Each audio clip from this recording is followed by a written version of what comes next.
Okay, we are live, but we got to let it breathe just for a moment here while we make sure we have connected with our entire Facebook community.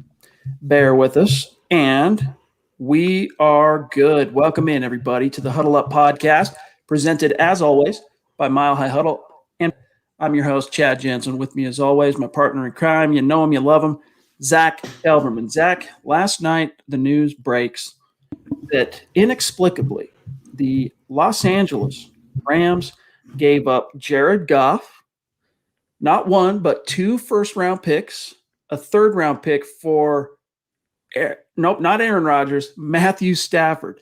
Zack, that's a haul I would have expected to command, like, if you want to apply Aaron Rodgers off the Packers' hands, like that kind of a play is what I would expect. Been to the top of the mountain, perennial All-Pro, multi-time MVP, Matthew Stafford. It boggled my mind that the Rams were willing to part with that much capital.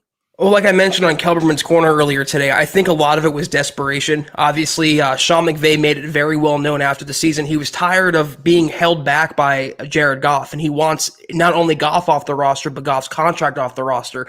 But even if it was for Aaron Rodgers, Chad, it's a small window veteran quarterback that you give up all that capital and compensation for. The only player I would give it up that's reasonably available is Deshaun Watson. But even then, multiple first-round picks, a third-round pick, a foundational player like Jared Goff, twice a 4,600-yard passer, and this is what I was saying, all for a 10-year quarterback who's never won a playoff game. Matthew Stafford is going to be 33 in a few days now.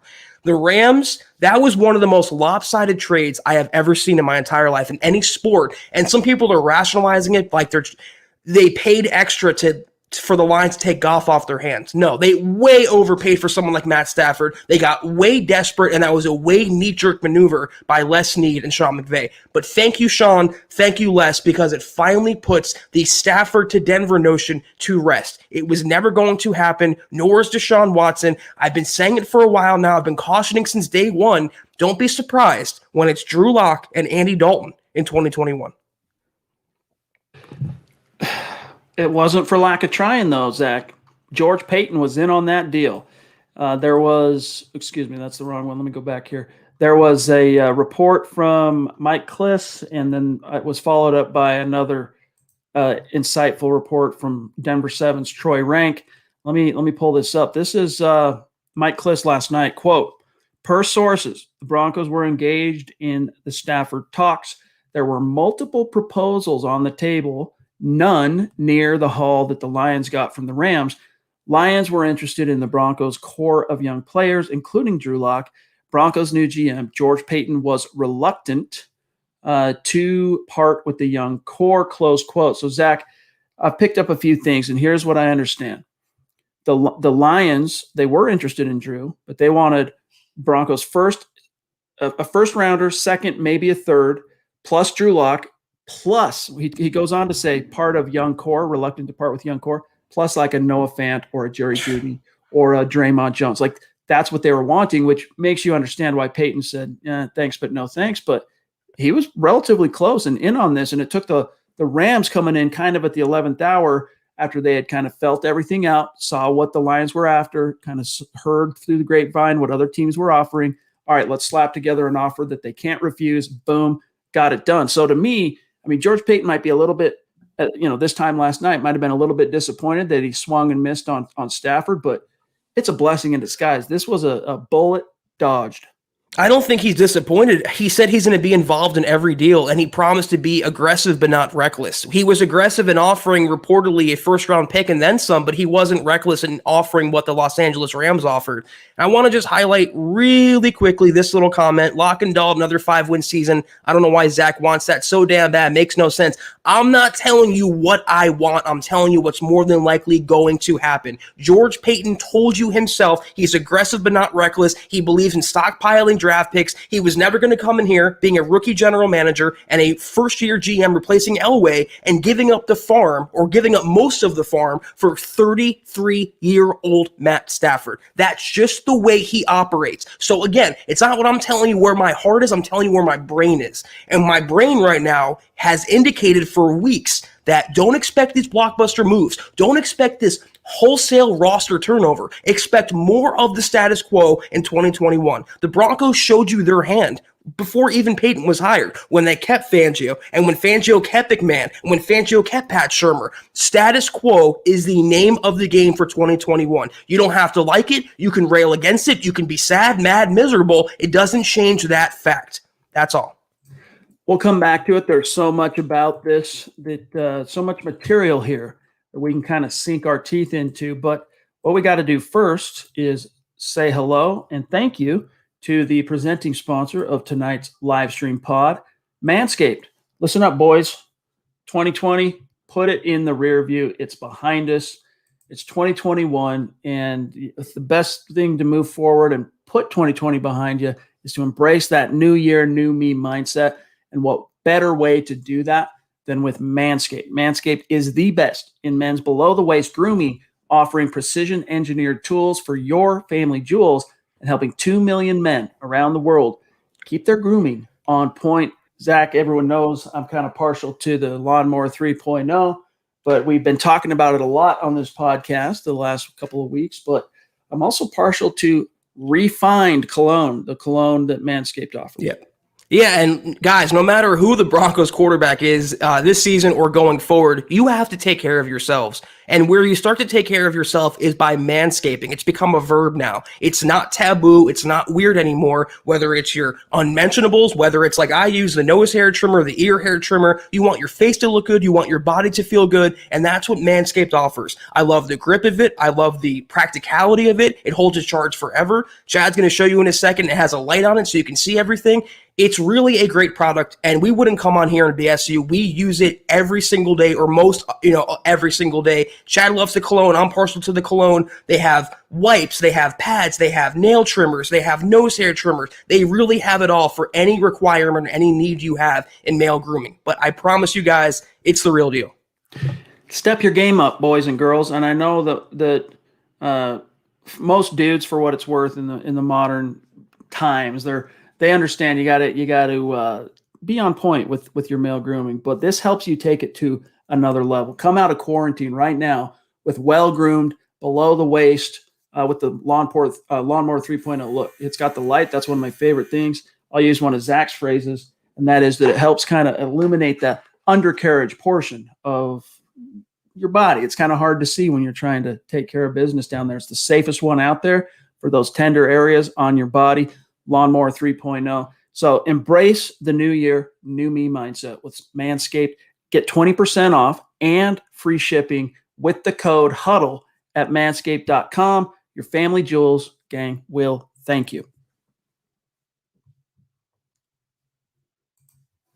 My mic got stuck. Guys, get 20% off and free shipping with the code HUDDLE at manscaped.com. Again, that's free shipping and 20% off with the code HUDDLE at manscaped.com. Happy New Year to you and your family jewels. Amen. All right. So real quick, I want to just come back to the point. I'm sorry, I missed the name of that last comment that you brought up there. We'll get to a few other matters of business here in a minute, but that comment you brought up about Zach just wants us to go 6-10 with Locke and Dalton. This is just the lay of the land. I was having a conversation with Black Knight 232 earlier today before we went live with the Huddle Up podcast tonight. And I was explaining to him that, as Zach said, they kind of telegraphed what they're going to do by not firing Fangio. After Elway steps down, they had to make some change. It's another 5-11 season. All right. Elway's going to relinquish the GM duties. He's going to move up and become president, but we're keeping Fangio. All right, in comes Paton. This coaching staff is foisted upon him. And because of that, I don't think you're going to see him do anything this year anyway, to kind of upset the apple cart. I would be stunned beyond measure if the Broncos draft a quarterback in the first round. I do think, though, the only way they change what's going on at quarterback as far as Drew Lock is if they can procure a veteran today that will immediately allow them to win. And I think that's what Fangio would prefer too right now, is a veteran that can allow him to maximize what is very much a hot seat year. Like, it's a do or die year for Fangio. So you saw Paton step into the Stafford talks and see what it might take to get that done. And as he said, we'll be involved in every deal. He was involved in that. Doesn't mean he closed it down, and it was Haven 2, Moses 5. He was involved. He didn't quite close it. The Rams came in, let him take that deal. I mean, again, if it was for Aaron Rodgers, I could understand what they gave up. But for Matthew Stafford, it boggles the mind. Zach, the last thing on this tangent is I don't think Peyton's done tinkering with quarterback. I still think any and all veterans that could be within the Broncos' grasp, whether it's trades, free agency, they're going to pursue, they're going to explore. But when it's all said and done, I still will be surprised if the quarterback starting for your Denver Broncos in 2021, day one, is anyone other than Drew Lock. And that might set some people back and discourage them, but you got to imagine that he's going to take some kind of a step forward with having the same system 2 years in a row. That's what I would be hanging my hat on. Yeah, he also kind of showed his hand as well. I mean, reportedly, George Paton did jump in there, and the Broncos were among the 4 or 5 finalists for Matthew Stafford, and they reportedly offered more than a first-round pick. So that says to me that they're not dead set on making Drew Lock the understood quarterback. But that's, Chad, we've been saying for weeks now. He was never going to be handed the job. He was always going to have someone either behind him or maybe in front of him. I always thought it was going to be a veteran backup. You have the young guy. You can still hope to salvage him, but you still have the fail-safe who's not named Jeff Driscoll, who's not named Brett Rippon. You have someone better behind him, whether that's a Dalton or a Fitzpatrick or a Foles or a Trubisky, but it's the best of both worlds. You mentioned something that's interesting, though, Chad. It's a hot seat year for Fangio. It's not a hot seat year for Peyton. That's why you normally see GMs and head coaches hired together. They normally get extensions around the same time together. They're always paired. They're always attached to the hip. And Fangio and George Paton are not attached to the hip. Fangio is in win-now mode, whereas George Paton has a complete honeymoon season. He's on full scholarship for this year. So if Fangio doesn't make the playoffs with the roster that Peyton wants to give him, he'll be out. That's a tough position to be in. Rello wants to know who won the trade. I mean, seriously. Detroit. Big time. The Rams got bent over a barrel, all right? Yeah. Look, as I was writing this up last night, and basically as I wrote it up because I wanted to report to our community and our readers, which, by the way, thank you again, everybody, for a phenomenal month. In January, over 2 million Broncos fans read our work at milehighhuddle.com. We love each and every one of you, but we have a responsibility to kind of pass this information on to our readers. And as I was writing that up, it was boggling my mind, Zach, that the Rams gave up not only Goff, who, for what it's worth, Goff's been in the league since 2016. So he and Stafford, 2 former number 1 overall picks, separated by 7-8 years, whatever it was. Stafford in 09, he in 07 or 16, excuse me. So what was that? So 7 years, 8 seasons, whatever it is. Plus 2 first rounders, plus a third. If you would have told me that was the deal that the Rams gave up in order to land Aaron Rodgers, I would have been like, I understand it. Matthew Stafford, dude, Jared Goff has 2 Pro Bowls under his belt. He's been in the league far less time. Half of the time, pretty much. He's got a conference championship. Yeah, he got to the Super Bowl and lost, but he actually has many more skins on the wall than Matthew Stafford. It seriously, the pressure that Stafford is now under, and McVay. This is a move that if you're McVay and you're, what's the GM Snead? Les Snead. Man, that trio is under some immense pressure to win now. And it's not going to be easy for that team, Zach, because you got the Niners on the come. You know Kyle Shanahan's going to find a way to upgrade quarterback one way or another. They're going to get a lot of their healthy or injured guys back healthy this year. Plus, you still got Russ in Seattle, and you've got Arizona Cardinals team on the come with Kyler Murray. Yep. Dude, I just don't foresee that. It just doesn't bode well, in my opinion, for the Rams, because Stafford has shown you who he is. He's been in the league. This is his 13th year he'll be in the league game. I like his measurables. I like his arm. I like what he used to be, but he hasn't been that guy for a long time, and it's never come out in the wash for the Lions. Yeah, and they're really banking the Rams on winning a title with Stafford the next couple of years. And if there's anyone that can do it, though, Chad, it is Sean McVay. He is an offensive mastermind, but if they would have gave up the 2 first-rounders and all the draft picks, that would have been too much for Stafford. 1 first-round pick, arguably, is too much for Stafford. But to throw in a foundational piece, let alone a young quarterback who might not even scraped his ceiling yet in the NFL. You mentioned it perfectly. We've said it before. Stafford showed you who he is at this level. Jared Goff, I think the jury is still pretty much out. I understand he didn't make it with McVay. He's still young, though. You can mold around him. Stafford's 33. So by far and away, Detroit, by the way, the new Detroit GM was with the Rams. So he literally fleeced his old team in one of the most outlandish ways I have ever seen. That is a win for Detroit. They can go draft a quarterback now in the first round, or they don't have to. They can build around Jared Goff. Brad Holmes, the GM of the Lions, was one of the best since the Ricky Williams New Orleans trade, I believe, Chad. That was incredible. Yep. And look, I understand that, like, if Nick Kendall was in this room with us right now, he'd be talking about, the NFL has trended way more towards mobile quarterbacks with the arm that can, can throw off different platforms and improvise and all that. And that's definitely more to Stafford's skill set than Goff, who has really just made it clear and plain that he is a pocket player. If things break down, good luck. You're going to have problems. So you got to know that as a coaching staff, you got to scheme to try and avoid that from happening. But nevertheless, I still can't see in any way, shape, or form how anyone could look at this trade and not think that it was the Lions that came out ahead by a mile, a long shot. Let's grab Kenneth Booker. Love you, my friend. Good to see you. He says, if we draft Micah Parsons, the linebacker out of Penn State, and sign David, talking about Levante David, where would our linebacker core rank? We would have Von Miller, Michael Parsons, David, and That'd Chubb. Be awesome. Dude, if you had that quartet, oh man, I would imagine you're looking at a top 5 linebacker core, but that's still a hop, skip, and a jump from where we stand today. Reality wise, we don't know what's going to happen with Miller. For all we know, that's a page that gets turned.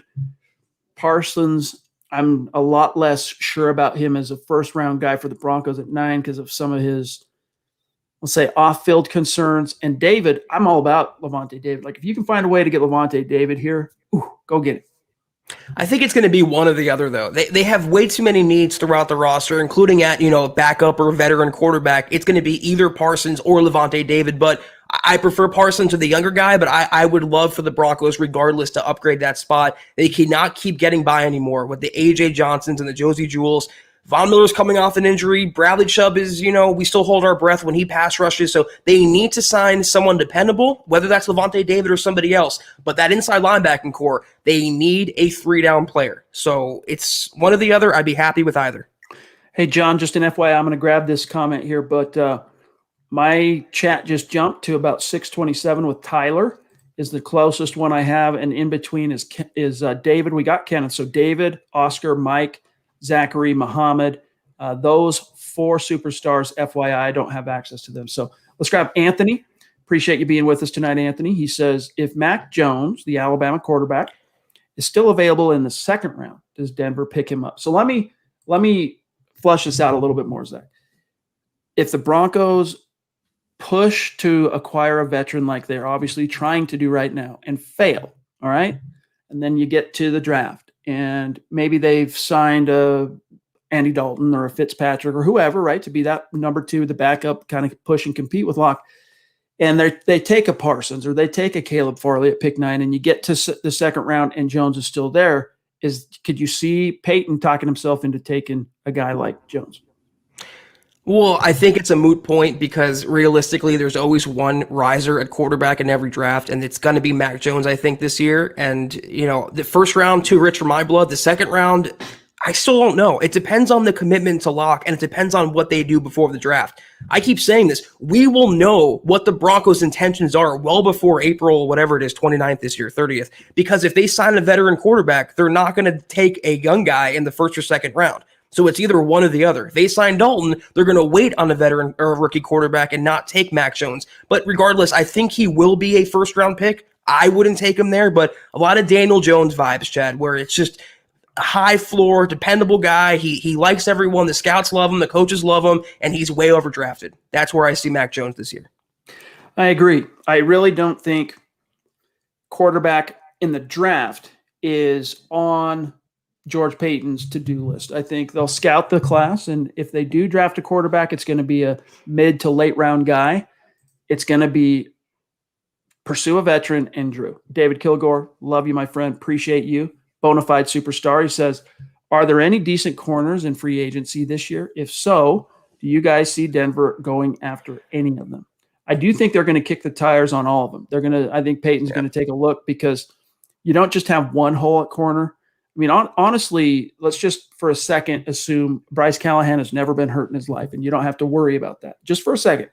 You got O.J. Mudia, who, if anything, as a rookie, kind of proved that he's a solid number 3, probably still best served as a number 4 that you turn to if an injury befalls someone in the top 3.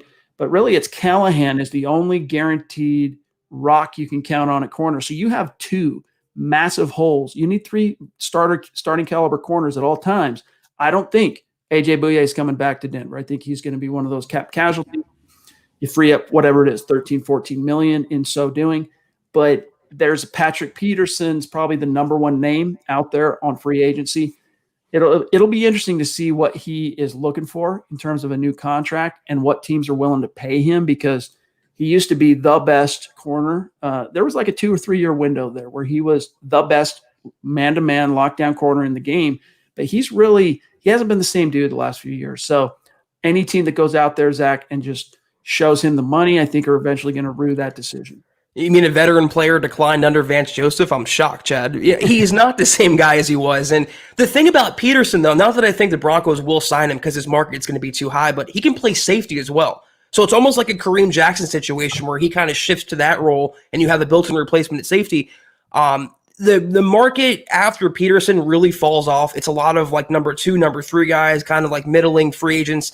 Mackenzie Alexander is out there, former Viking. George Paton helped draft him. He knows him or he's familiar with him. Chidobe Awuzie, former Colorado State product. Colorado. I always get that confused. I don't know whether it's CSU or Colorado. Yeah, so he's not really a guy you want to count on, though, when you're replacing A.J. Bouye. I do think, though, unlike inside linebacker, this is a position where the Broncos will double dip, whether it's a free agent and a draft pick or maybe 2 premium draft picks. Like Chad laid out, they need help desperately in that secondary. And you see after the list here, it's Peterson and then an older Richard Sherman and then an old Josh Norman, an old Jason McCourty. You can sign that guy for depth, but don't count on that guy being a cornerback 1 for the length of the season.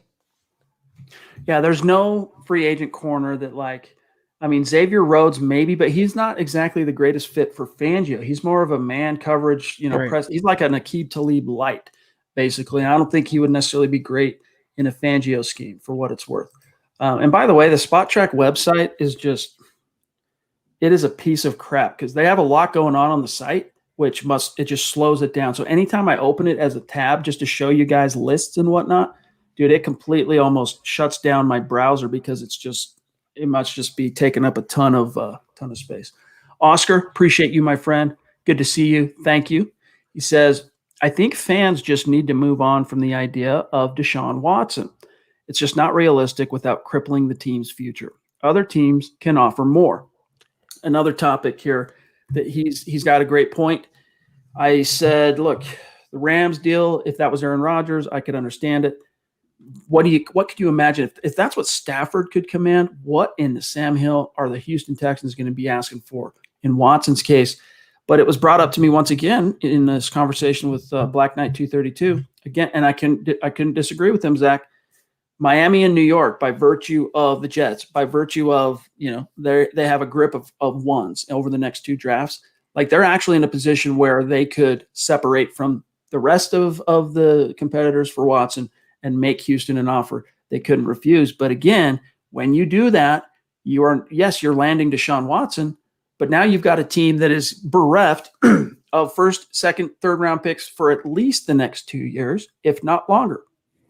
I want to just give some credit to Woody Page because 2 days ago he heard from what he called was a trusted source that said Stafford wants to go to a warm weather team, and sure enough, he went to a warm weather team, and he said Deshaun Watson has no interest in coming to Denver. And you know what? If we listen to Woody on the first one, he nailed it. It's worth paying attention for the second one. Why would Deshaun Watson choose Denver? Realistically, you can look at the young weapons they have, but it's all theoretical upside. He'd want to go somewhere that's more proven. Reportedly, he wants to play for Robert Saleh, the new Jets coach. The Broncos don't have that. Vic Fangio is not driving free agents into Denver. He's not a draw. Robert Saleh, a player's coach, full of energy, the optimism, he is. Playing the Big Apple, tons of cap space the Jets can play with. I think he will go there or Miami. But don't expect him, nor hold your breath for a Watson trade to Denver. If they didn't give up more than a first for Matt Stafford, they're not going to trade for Deshaun Watson. That should have told you that. Mike Evans in the house, bona fide stud, bona fide superstar. Appreciate you, Mike. Great to have you in the stream, as always, my friend. He says, does our coaching staff help attract top free agent talent? I think it does for defensive guys. I think Fangio has a very, immaculate reputation on defense. There's a lot of guys out there who are free agents that are going to be hitting the market that have been in the league for at least 4 years, 5 years. And they've either gone against Fangio or they've played with guys who used to play with Fangio, and they've seen it. They know it. That's a recruiting tool for defensive guys. Absolutely. Offense, when you're talking about skill positions, quarterbacks, it's a lot more murky, Zach, because Fangio has only won, 12 games in 2 seasons combined. And his offenses have been, through 2 seasons, bottom 5, both times, bottom 5 offenses. So not a lot to incentivize offensive free agents to want to come here. First of all, ain't nobody coming to play for Pat Shurmur. He's not a draw in the least. Vic Fangio, I can, reasonably ask you, Chad, or, throw it out there. What free agent other than Kareem Jackson has he lured to Denver? What big name free agent chose the Broncos, even on defense, over another team? I know hasn't been on the job for long, and last year was weird. I just don't think he's a draw. I think maybe leaving the Bears, his status was at the highest. His value was at the highest in the NFL. And maybe free agents were thinking, okay, we come to Denver, we play with Von Miller, we build a monster. Well, after that first season, they went 7-9, and the air was let out of the balloon. And then last year, 5-10. People, free agents, if not for money, which the Broncos can't outdo other teams with, they want to come here to win. And they look at, for the most part, and they look at the Broncos who haven't really won anything since 2015. And they're like, okay, I can go somewhere else. I don't see Vic Fangio being a draw. I don't see any coach on the Broncos roster, maybe Mike Munchak, being a draw for an outside free agent. It's what's so right now. For what it's worth, all right, Kareem Jackson is campaigning on Twitter for Deshaun Watson. Let me just show you guys this, all right? 22 hours ago, he tweeted this or retweeted this from a random Broncos fan on Twitter that said, talk soon, K-Jack, of he and Deshaun Watson, former teammates in Houston, right? 5 after a game. And then there's, let's see, I see all the tweets. Just know I'm working on it with kind of a smiley-faced emoji. And then here he is again, commenting with emojis on the whole Deshaun Watson thing. I don't think that's going to be much of a difference maker. Like, Deshaun Watson's either attracted to Denver as a potential destination or he's not.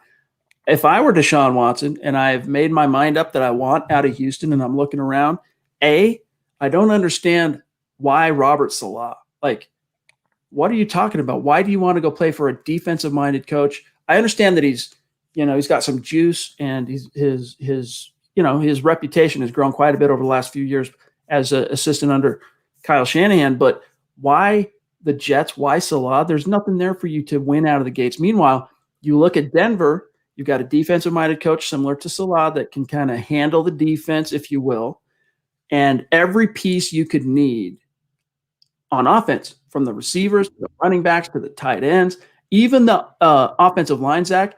For now, the Broncos are committed 100% because of the salary cap to Jawan James.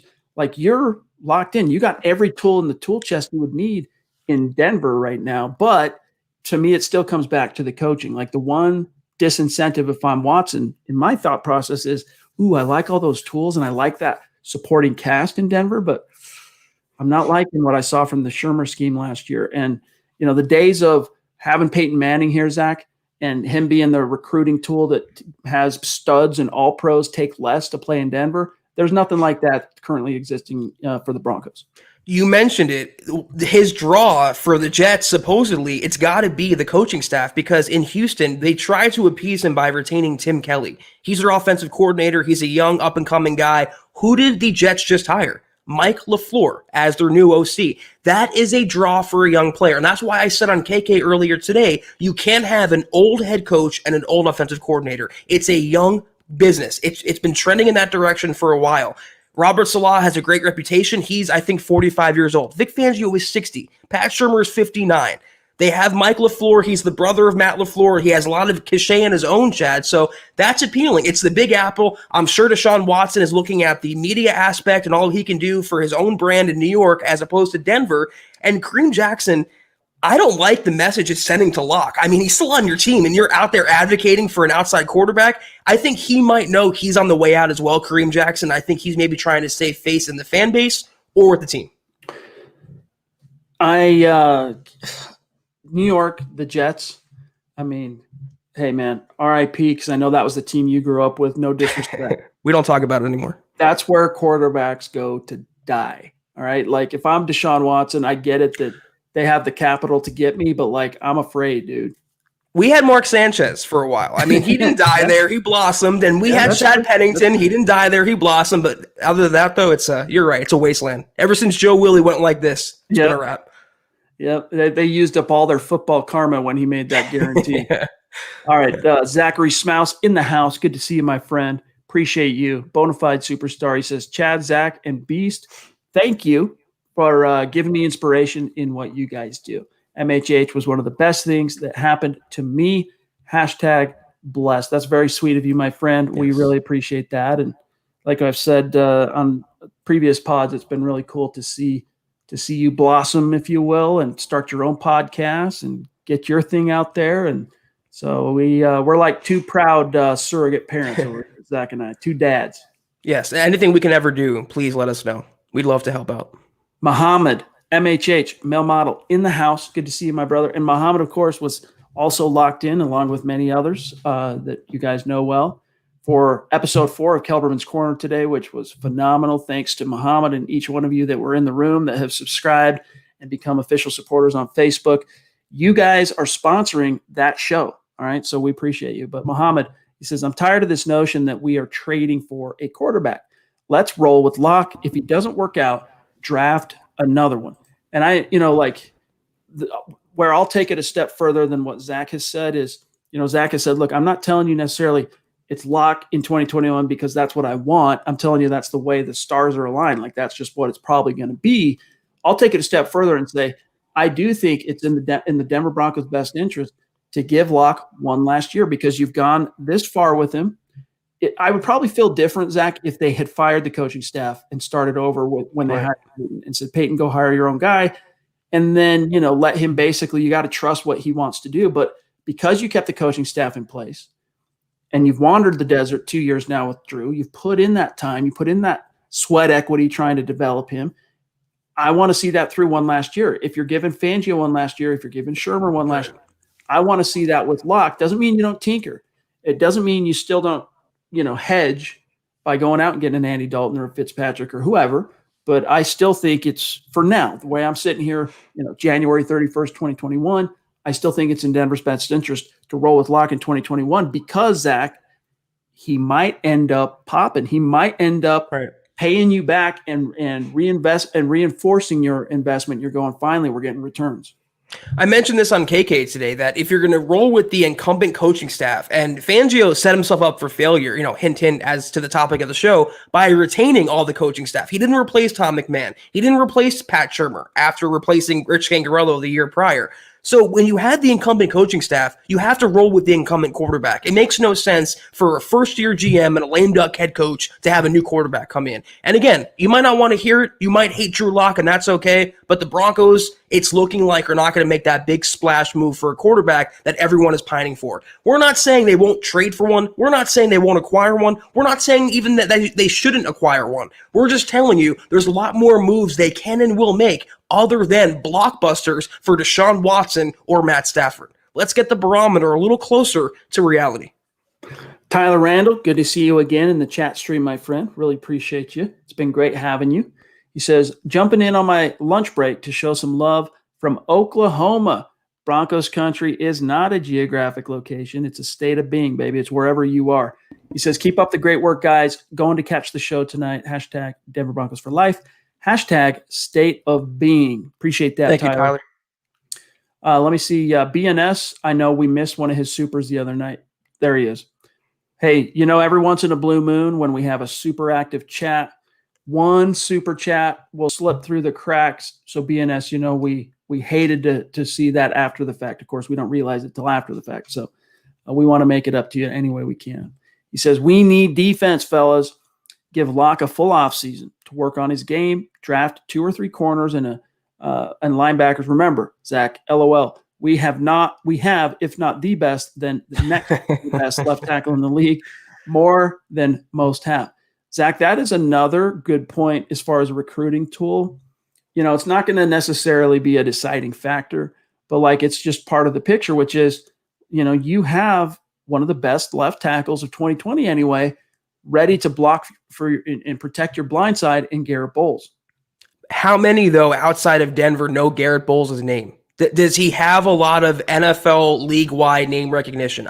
Again, it's not to take anything away from him, but I don't think having Garrett Bowles on the roster is going to make Andy Dalton sign here as opposed to another team, or make Fitzpatrick sign here over another team. It's great to have, and the Broncos need to actually use his coach, Mike Munchak, as more of the recruiting tool if they want to sign a right tackle or acquire a right tackle or recruit a right tackle coming out of the draft. Listen, we have the best in the business who used and made Garrett Bowles into what he is today. But Bowles on his face, I don't see him having the cachet to draw free agents here, Chad, or to make any difference overall. He's just a part of the puzzle. And if you're actually engaged in a recruiting process and you're able to communicate in any way, shape, or form with Watson or through the GM and the head coach of the Texans to get a message to Watson and say, look, we've got left tackle solidified. You've got a guy for the next 3 or 4 years. Finish your thought. I know you wanted to say something else. No, they say, okay, we have Garrett Bowles, but by the way, they whisper, we also have Juwan James. Don't tell anyone. So it kind of is bittersweet. Wait. I thought I heard a whoopee cushion somewhere. No, that was me. Jay Roper brings up, what's up, Susie? Jay Roper brings up Jared Goff and the Rams. Here's an interesting topic that I found myself. I was asking this myself last night as I wrote this article I was telling you guys about. And that is, it's a similar question to the whole Brady-Belichick paradigm. The dynasty, the 2-decade reign of the New England Patriots. Do we attribute it more to Bill Belichick and his coaching acumen, or do we attribute it more to Tom Brady? And I think at this point, with Tom about to enter his 10th Super Bowl, we have the answer there as far as which doesn't mean that they didn't need each other. There he is, Jay. Also had the benefit of coaching. Doesn't mean that Belichick and Brady didn't need each other and that there wasn't a symbiotic relationship there. But I think we know that the deciding factor in that relationship, it was always Brady. Now, let's look at that with regard to the Rams. Rams have won a lot of games since McVay landed. He took what was looking like a not so great pick of Goff coming out of his rookie year, that last year of Fisher. He kind of made a fool of himself on Hard Knocks because I won't go down that road. But his time late in the season when he finally got the chance to play didn't go so well. In comes McVay. Instantaneously, the Rams go from 0 to 60. They're a factor. But I'm really curious to see coming out of this McVay's coaching tree just gets love after love every single year. You named it with the LaFleurs of the world, with what's the kid's name that just got hired for the Chargers? I'm having a break. Brandon Staley, and more. All right. There's Zach Taylor. All right. He hasn't done anything yet, but nevertheless, that coaching tree is getting a lot of love. It's coveted around the NFL. Now we're going to get that answer. We're going to know really quick within the next year, was it McVay or was it Goff? Which side of the pendulum wielded the most power when push came to shove in terms of producing the success that the Rams had over the last 5 years? Even Shane Waldron, I think he was the Rams passing game coordinator. He became the Seahawks new offensive coordinator. So the McVay coaching tree, Chad, is massive. And I'm going to always side with McVay over Jared Goff. And when you talk about a ceiling, I think they maximized Jared Goff's ceiling in Los Angeles.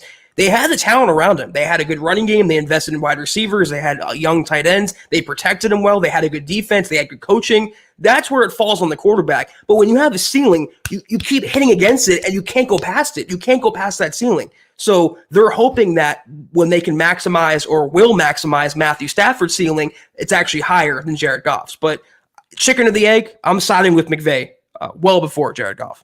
Hey, John, before I grab Nimbus here, the stream jumped, and there's another one from Muhammad Antonio Meek.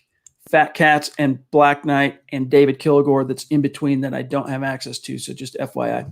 Nimbus Productions, appreciate the super chat. This is a name we do not recognize. So thank you. Welcome. Started tuning in last year, just showing some love. Hey, appreciate that. Connect with us on Twitter. We'd like to be able to shout you out after this show if possible. While John's pulling up the other ones so that the stream jumped, let's grab Jason here. Appreciate you, Jason Christopher. Really come on strong of late, and we see you. We appreciate you. He says several media outlets reported Paton was hesitant to deal Locke for Stafford. Can you confirm if Locke was included in the proposed trade package? My understanding, all right, don't necessarily take this to the bank. My understanding of this, from what I've been told, is that Locke was part of what the Lions were interested, but it didn't stop there. All right, so when you hear that the Broncos were willing to offer a first-round pick, a third, Locke, they also wanted one more guy, and like that was a foundational, young core guy like a Noah Fant, a Jerry Jeudy, Draymond Jones, maybe even a Bradley Chubb, that kind of a guy to go along with the package. And so I think, look, if you really were making a push, Zach, to get Matthew Stafford, you're willing to dispense with Drew Lock for the privilege of landing Stafford because Stafford's your guy. You don't need Drew anymore. You got 2 years left on his rookie deal. If you're giving up all that capital to land Stafford, you sure as heck plan on having him under center for more than the next 2 years. So goodbye, Drew. I would be stunned if Paton wasn't absolutely willing to give up Drew if it meant landing Stafford. But again, from what I understand, it was more than just Drew, and it was more than just a 1, and it was more than just a 3 as well. God, if they would have gave up a couple first rounders and Locke and let's say Draymond Jones or Bradley Chubb, I would have been done, Chet. That's ridiculous. You do that for Deshaun Watson and maybe even not him. You do that for a Patrick Mahomes type player. And I don't know, though. I can't confirm whether Locke was a part of the negotiations. All we've heard, though, is that they've offered a first rounder and then some. It could be that they looked at the Broncos roster and they didn't want Locke. Maybe they wanted Bradley Chubb. Maybe they wanted Draymond Jones. Maybe they wanted, I don't know, you can't say Justin Simmons, he's not signed, but they don't have many assets, tradable assets. That's part of the reason why I believe they got a deal done with the Rams, because the Rams were so willing to give up Jared Goff and his monster contract. Appreciate the very generous super chat, Muhammad. Really do. And we're looking forward to meeting with you and talking with you on February 10th. It's going to be a gas. He says, MHH community, give yourself a favor and go to Facebook and become an MHH supporter. Kelberman's Corner every Sunday, $5 a month. Trust me, you won't regret it. Zach, always on fire. Show Zach some love. Thank you, Muhammad. We're not dealing some dollars to Muhammad for that testimonial, for what it's worth. That's organic. So really appreciate that, Mohammed. And yeah, guys, if this is a good opportunity to really quickly segue into some quick matters of business, because we got to also tip our cap to who was one of our great partners over the last 5 months, which has been sportsbetting.com, sponsoring this live stream podcast. Right now, guys, as you know, gambling is legal in the state of Colorado. And if you want to make watching the Super Bowl or your favorite sports a little bit more interesting, sportsbetting.com is your no-brainer destination for online gambling in Colorado, because you get sharp odds and low juice. They have their own in-house bookmakers. That means they're not a third-party provider of odds. What does that mean for you? Reduced juice, best prices, plus you get hassle-free bonuses that you can roll over after one time, and 24/7 live customer support, and it's always a real person in the United States. But the kicker is this. Right now, after you make your first deposit, sportsbetting.com will double your deposit up to $300. That's $300 in free bet credits. So head on over to sportsbetting.com/milehighhuddle, sportsbetting.com/milehighhuddle. Capitalize on up to $300 in free bet credits. Help yourself start 2021 off on the right foot. All right, a couple other quick things. We'll dive right back into the stream. Some great supers and questions and comments that I can't wait to get to.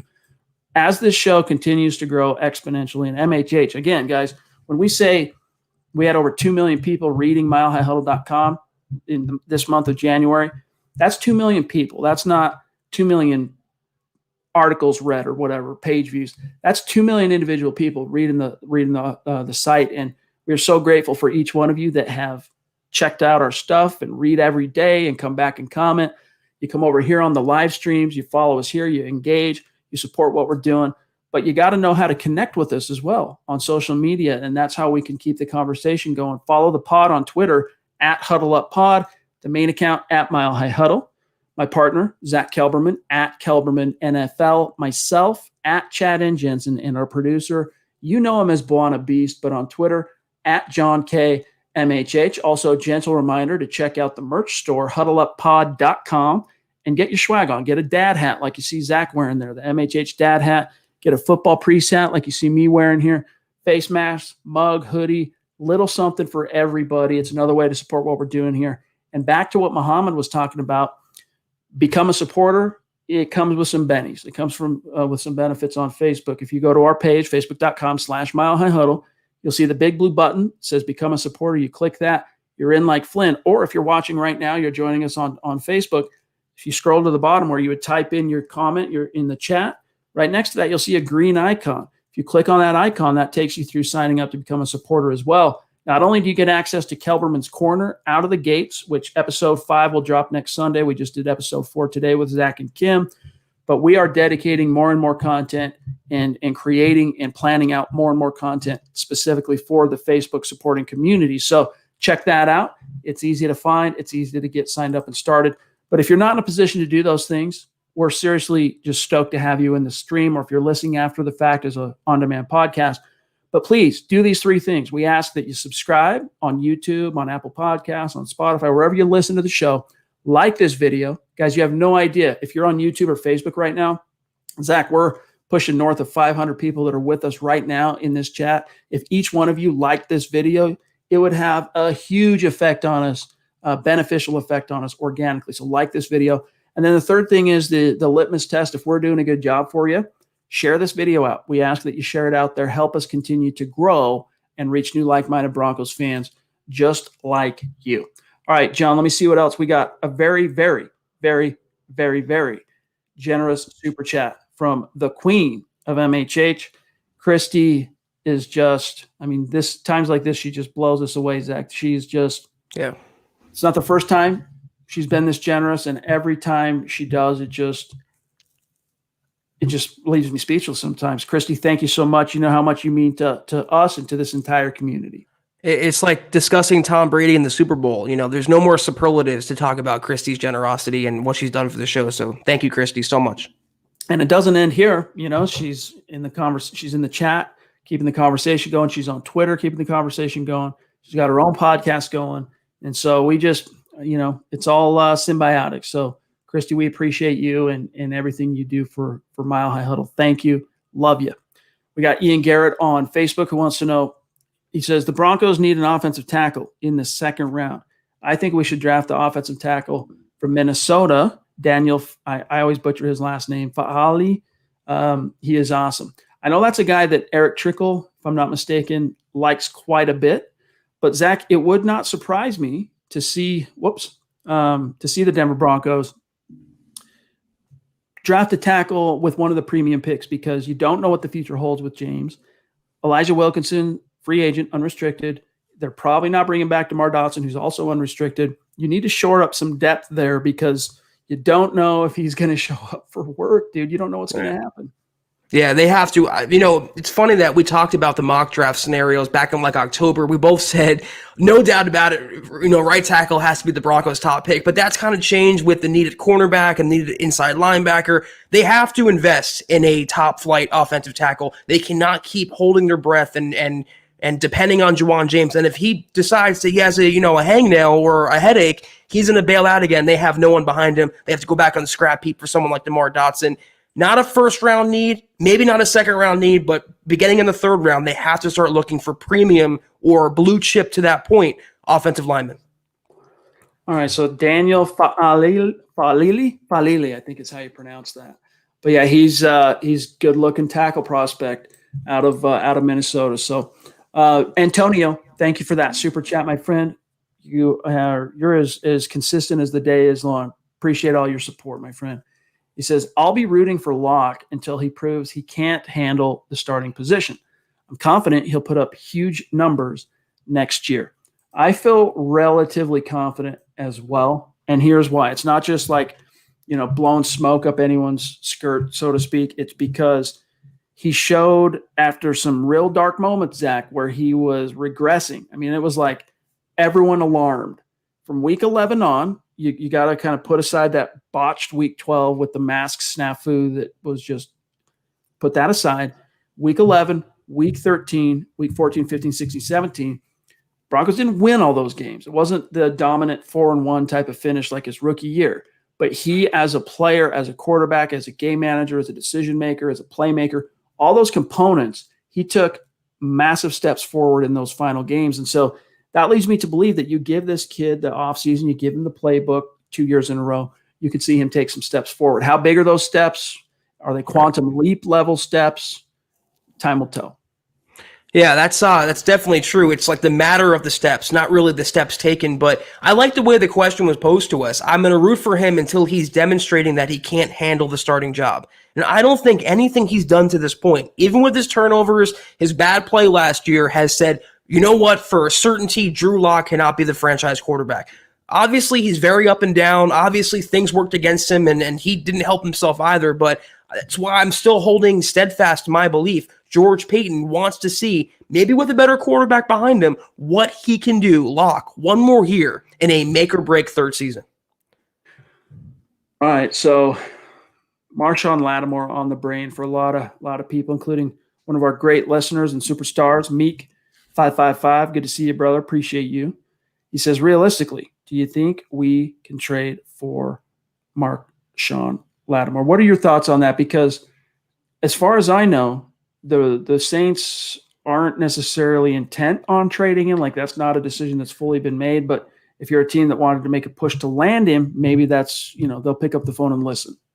Well, the whole thing is, the argument is that the Saints are so over the cap. I think they're like $90 million over the cap, and you have to be under the salary cap, that they're going to have a fire sale and they're going to get rid of their top players. I don't see that happening, nor would I want Marshawn Lattimore, even for a second-round pick, third-round pick. Just draft Caleb Farley. Younger player, maybe higher upside, much cheaper, and you can still maintain another draft pick. You don't have to give up another pick and a contract. So, no. Draft the guy. Don't trade for him. All right, let's see here, John. Fat Cats, Black Knight, David, if you have them, and then we'll end up being caught up to where I'm at in the stream. Steve Baumgartner, good to see you, bro. Appreciate you. He says, can't wait to be on the pod next Monday. Steven's going to make an appearance on Monday's show, not tomorrow night, the one after, for his birthday. We're gonna sing. We're gonna get a birthday cake. All right, we're gonna sing him happy birthday. All right, and then we're going to wish him a good night. So, Steven, yeah, it's going to be a gas, my friend. We look forward to seeing you. It's going to be really, really fun. John Juno on Facebook with an interesting point. You touched on this, Zach, but I think it's worthy. We're at 52 minutes, so we kind of got to hurry here. But is Kareem Jackson taking a shot at Lock by openly campaigning for Deshaun Watson on Twitter? I wrote last night, real quick, that Drew Lock sees that the Broncos wanted Stafford. They see that they were at least in on those talks. If you're Jay Cutler in 2009, coming off your one Pro Bowl season as a Bronco, your last year in Denver, it's your Pro Bowl year, you were top 5 quarterback in the league that year, you have the juice to go, hey, that offends me. Either make it up to me or I'm out of here. Like, I want out. Lock doesn't really have that kind of juice. And then he sees his teammate openly campaigning for him to be replaced. It can't be good for him, but he can either take that in stride and go, gosh dang, I need to get motivated and prove to my boys that I'm the guy, or he withers into a ball, curls up and dies. What do you think happens?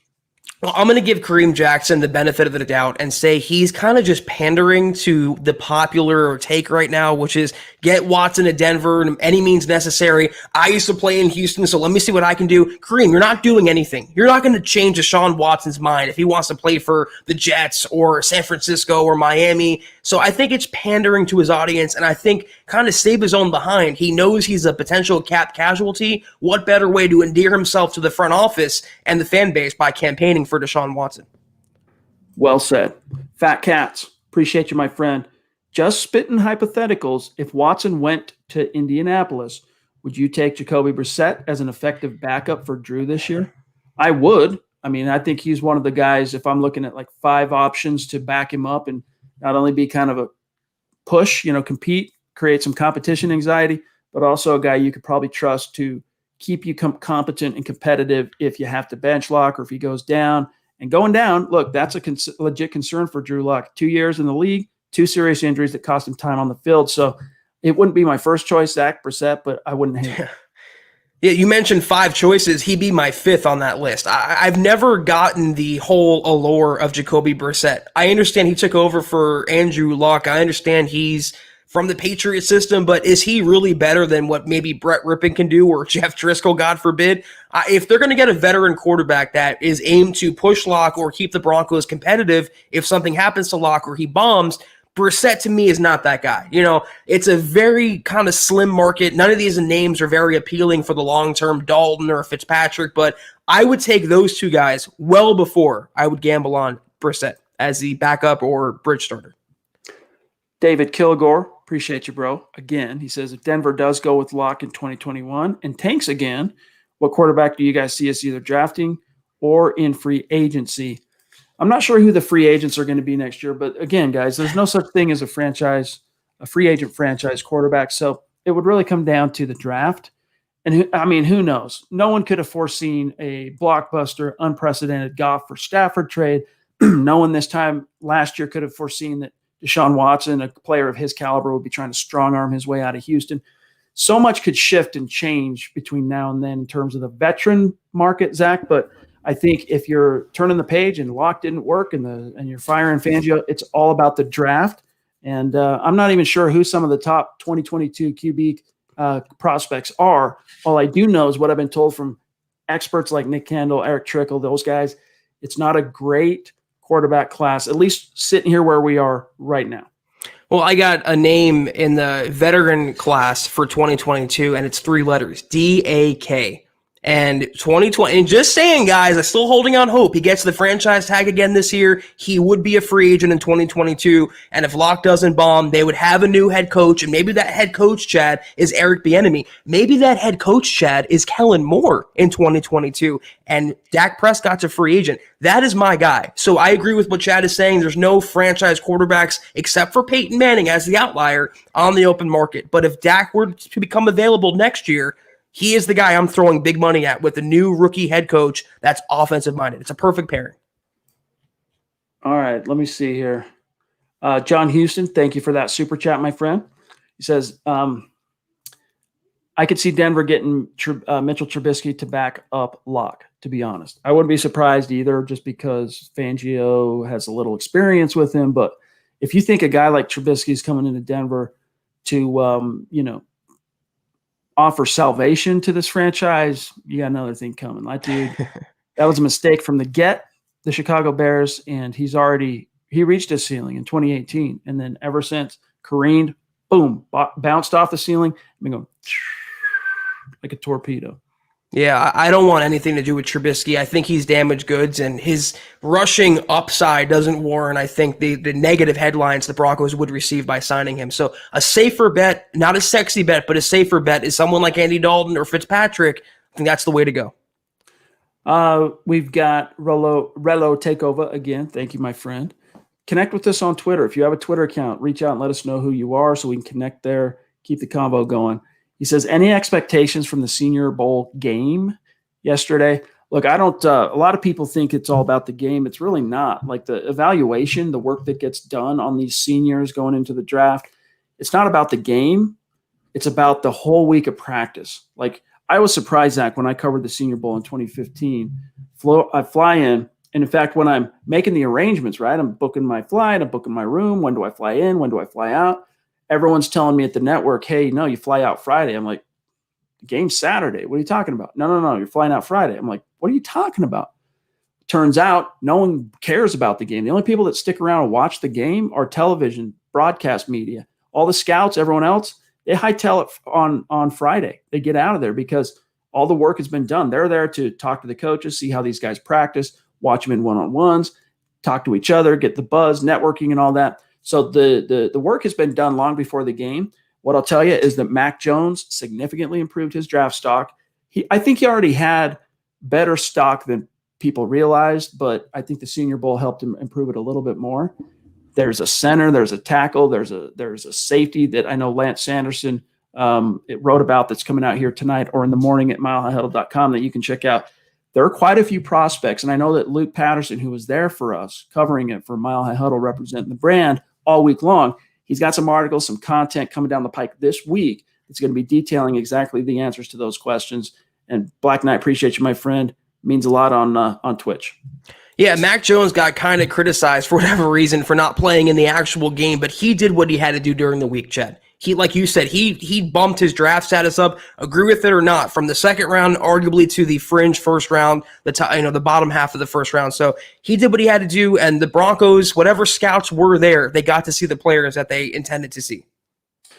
Damian Clark Warren, wow, that's an extremely generous super, my friend. Just seriously blows us away. And you've been with us a long time, man. It's not the first time you've shown that level of generosity and support. So thank you so much, my brother. Really means a lot to us. He says, I had some time for the live show for a chance to show my favorite pod some love. Appreciate you. What do you think about the speed of our inside linebackers and the defense overall? Every Super Bowl we won, our team speed on defense was really good. That's a excellent point, my friend. It's one of the things that the Broncos, let's be honest, they have to upgrade that, Zach. At the second level, linebackers, I mean, you've got a pair of competent NFL linebackers. Neither one are fast. Your corners aren't particularly fast. You got a good pair of safeties if you can keep Simmons around. We'll see what happens with Kareem, but speed is definitely something lacking on the second level and parts of the third level. So I think that's something Paton looks at and goes, I obviously can see where we need some sincere upgrades, whether it comes through free agency or the draft. That's one of the reasons I know he's getting a little longer in the teeth, all right? But Levante David, to me, is a guy you go out and see if you can't get him here. And the great thing is about the Vikings, he always had dynamic linebackers for the most part in Minnesota, whether it's Kendricks or Eric Wilson. So it leads me to believe they have to upgrade that front. And we've been saying, for as much attention as the offense should be getting, right tackle or quarterback, maybe a backup tight end, they need to invest heavily in restocking cupboards on defense, in the secondary and inside linebacker, certainly. Black Knight 232, appreciate the super, my bro. He says, you've just been hired as the next Broncos GM. What do? Hit the reset button, clean house, and build from the ground up, or flex, seal the holes that appear in the boat? Really good question. So first of all, I don't take the job unless I have control of the coaching staff and the entire personnel. Mm-hmm. Yeah. So, but now that if I'm Paton and I did take the job, what do? I mean, I'm riding out 2021, but in a perfect world, Jeremy, I am taking the job only if I can choose my coach. And who knows, maybe Paton really did think Vic Fangio, to use his own word, he said, this is an exceptional coaching staff. Maybe that's not just a talking point, Zach. Maybe he truly believes that, but I don't think so. I think that was one of the conditions that was foisted upon him. Here's a great organization with a storied history, a lot of the pieces in place. But the one downside that you got to accept, at least in the short term, is 2021 belongs to Vic Fangio. And honestly, it's fine because Peyton's got 6 years, man. And it's no skin off his teeth. If Vic Fangio falls on his face in year 3, then he gets to start over, and he's still got 5 years left as GM. He can hire his own coaching staff. He can go get his quarterback. But it's a moot point at this stage. To answer the question hypothetically, I would look at what George Paton is doing in practicality. I like the way he's going about his first year as GM. You can't blow everything up when you're saddled with a lame duck coach and his lame duck coaching staff. So it's bide your time with Elway still in the building, Ellis still in the building. George Paton, his tenure really doesn't start until 2022. So if he's giving it one more year with Fangio, he's on scholarship, it's his honeymoon, however you want to call it. If Fangio doesn't cut it, he will fire him and fire Shermer and fire the coaching staff and fire the quarterback and bring in everyone where he wants his guys to be in. All right, John, real quick. We've got one from Zeus, Blue Rob, Base Gase, Muhammad, Team Jokic, and Kenneth Booker, none of which I have access to, so I can grab them. But in the meantime, while you're putting those together, Orange Crush on Twitter, appreciate you being with us. Zach, what are your thoughts on going out and trying to land Gardner Minshew? Tell them why. I have never seen a guy with more hype that's less deserving. What has Gardner Minshew done ever besides grow a mustache? I don't understand the accomplishments in Jacksonville that Minshew had. He won a few games a couple of years ago. Big deal. So did Locke. He went 4-1 in 2019. I don't understand the hype. I don't think he's that great. I think he's a bigger fan of himself than I think a lot of the outside world is in him. So, no, I don't want him on the Broncos. Give me Andy Dalton, a safer choice, a better quarterback, and that's that. Look, Gardner Minshew is a dynamic personality. He's a very intense cat. I can understand he has some magnetism to him, but he's very limited quarterback. So that caught up to him really, really quick. Zeus, love you, buddy. Everyone knows Zeus McPeak. First, outline etched in MHH Mount Rushmore. Zeus has been propelling us along from the moment we turned our podcast into a live stream. And we just love you, bro. Good to see you. It's not the same when you're not in the chat. So good to see you, bro. That's right. Thank you, Stu. Hope all is well. Blue Rock, Chris, and we got a rapid fire because we're about 5 minutes over the 1 hour mark here. Appreciate you, Chris. He says, no hard-hitting questions today. Just saying hi. Mile high salute to you, Doc. Appreciate that. Thank you, Blue Rock. Let's see. Based Gase, love you, bro. Good to see you. And by the way, when are you going to get a Twitter account, dog? Get a Twitter account so we can keep the conversation going. He says, continuity for continuity's sake feels like we are wasting a year. Rip the Band-Aid. Let's rebuild this team now, not in 2022. I feel you. And my philosophy on Drew would maybe be a little bit different. As I mentioned earlier, if they had said, look, Peyton, you're hired, do what you want to do. And he says, all right, new coach, no new coaching staff, and I got to get my quarterback. I would have been a lot more behind it as a prospect, but they didn't do that. They're keeping Fangio. So it just, to me, makes more sense to run it back one last year with Locke. And then, all the answers are there, and you can either know that you found your guy, you stuck it out, that one last year of patience was worth it, or now we know for sure we can put that to bed. Let's start over. I said that the number one question the Broncos have to answer in 2020 was, is Locke the guy or is he not the guy? And the answer is still unknown. It's an incomplete, question that he hasn't answered yet. And I think George Paton wants to, see the end of that. He wants to see the end of Locke's development. He wants to see if he can win with him. But like Chad said, I think one of the conditions, and I'm just speculating, I think one of the conditions of George Paton being hired was Ellis and Elway said, Fangio is going to be around this year. You're going to have to take this coaching staff. You're going to have to take his coordinators. You're going to have to take most of his players, including number 3. And there's a reason why George Paton leapt finally from Minnesota and to finally take that GM job. That was an understanding that I believe was in place. So anyone holding on hope, that was, I think, always the plan going in, even before Elway stepped down. I mean, Paton will have some options if he does have to reboot next year. Hiring a new head coach. You got Eric Bieniemy will be available. You could go get a Brian Daboll. And who else? The other guys might emerge between now and then. Plus, more. At the quarterback level, there's some names like Sam Howell, Spencer Rattler off the top of my head. There are some options that I don't love, but by the time you get there, it might shift because a year before the 2020 draft, for example, year before that, no one would have guessed that Joe Burrow was going to be a dynamic, arguably put up one of the greatest college quarterback seasons of all time, go on to be the number 1 pick. Someone could emerge. What was that one for Muhammad there, John? Appreciate you, bro. And he says, shout out to the Beast. Show the Beast some love. Beast, we're not worthy. John is the shiznit. All right? Appreciate that, Muhammad. At John K. MHH, guys. Give him a follow.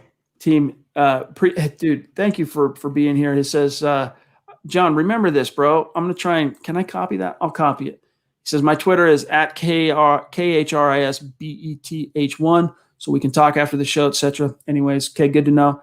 If Vaughn doesn't take a pay cut, do you think he's gone? Same with Bouye and Casey. So Bouye and Casey, to me, Zach, unless they're willing to take pennies on the dollar, gonzo. See ya.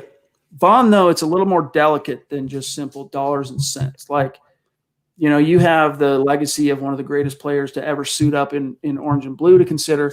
Plus, he's under criminal investigation from Parker Police in Colorado. Plus, you got to find out what's up with his ankle. Is he truly healthy? I mean, there's so many factors that's just a separate argument. But I still think Bouye and Casey, I mean, I'd be stunned if Peyton holds on to either. Yeah, and the thing about Vaughn is the criminal investigation, which the details are still pretty scarce on, that couldn't have been more fortuitous for George Paton. That gave him a potential out. That gave him plausible deniability. If that investigation goes sour, it goes south, he can say, listen, he's not worth it. We're going to cut him on these grounds. But before that, you couldn't really cut him on that because he didn't play last year. He's still a future Hall of Famer. I'm still believing. I think no news is good news for Vaughn. I think that was a domestic situation that hopefully is resolved. And then when that comes out and he's cleared, the Broncos will then turn to his contract. But I happen to think in my heart of hearts, he'll restructure or the Broncos will find a way to keep him for this season. Beyond that, anyone's guess. By the way, Team Jokic, I just searched for that handle you put as your Twitter. It shows me that there is no such account. So maybe there's a typo there.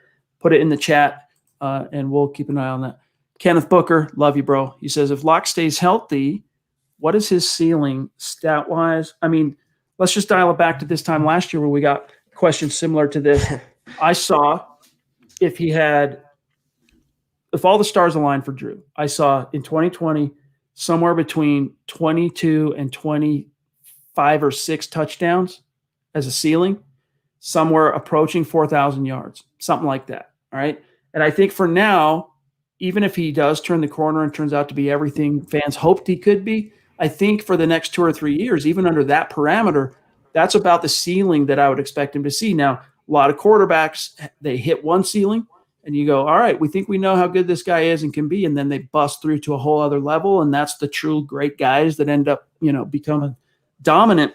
So for now, though, I think that's it. I think he's a guy whose ceiling, if all the stars align, he's a 22 to 26 touchdown guy and around 4,000 yards. He's got the skill positions to do it. Does he have the offensive coordinator? Does he have the right quarterbacks coach? Yeah. Does he have all the pieces himself? We don't know yet. And I don't want to get hung up too much on passing yards because 3,200 yards is just 200 yards a game for 16 games. So if he averages 300 yards, that'd obviously be 4,800. That's a little on the high end, I think, of what Locke can do. But like Chad just said, better play calling, better management, and better play on Locke's behalf can get him to that 4,000 mark. Maybe 28 touchdowns, maybe in a year of Locke, 30 touchdowns with this supporting cast. But they don't need that. If he's 4,000 yards, 28 touchdowns, the Broncos are a playoff team. That's all they need from Drew this year. All right, Christian, I did find you. Thank you for the correction there. I just connected with you. So, all right, guys, that's going to do it for tonight's episode of the Huddle Up podcast. Thanks to each and every one of you. Oh, wait, John's giving me the finger. Not that finger. He's going like this. Wait. BNS. Love you, bro. Says, thanks, guys. And love Kelberman's Corner. Thank you. Keep it up. Hashtag all pro bowls. The Bowls new service. Love you, buddy. Appreciate you. Thank And you, again, BNS. man, to you and to Joshua Shadow 3, we're sorry we missed your super the other night. It's a rarity. It happens every once in a blue moon, but we always try to make it up to you. But follow the pod on Twitter, gang, at Huddle Up Pod, the main account at Mile High Huddle, Zack Kelberman at Kelberman NFL, myself at Chad and Jensen. And I want to show you guys something here because I think sometimes the Twitter account gets lost in the shuffle. People don't understand exactly how it's spelled. So I'm going to lay this out for you real quick, how to connect with Buona Beast on Twitter, because you're doing yourself a disservice if you're on Twitter and you're not following him. At John K. MHH. All right, there it is. And then check out the merch store, boys and girls, when you get some time, huddleuppod.com. Get your swag on. We'd love to have you under the same tent with us for Kelberman's Corner every Sunday. If you want in on that, go to facebook.com/milehighhuddle, click the big blue button, become a supporter, and shout out to Manscaped. Go get your 20% off and free shipping. Code HUDDLE, manscaped.com. Shout out as well to sportsbetting.com, who have been a great partner and sponsor for this show for the last 5 months. Go get $300, up to $300 in free bet credits. sportsbetting.com/milehighhuddle. Muhammad, thanks for that sticker, my friend, on the way out the door. We're seriously stoked to see you on February 10th. It's gonna be a gas. So, all right, guys, we got to dip out. Zach, sign us off, bro. We'll see you tomorrow. Yeah, hopefully, or maybe possibly we'll have more on the quarterback front. More on the Broncos reported trade offer to Detroit. Maybe more on the Deshaun Watson potential trade. So we're looking forward to starting a new week of podcasting. Chad, we'll tune in tomorrow night to join us 6:00 Mountain Time, 8:00 Eastern. Be there, and until next time, and as always, go Broncos.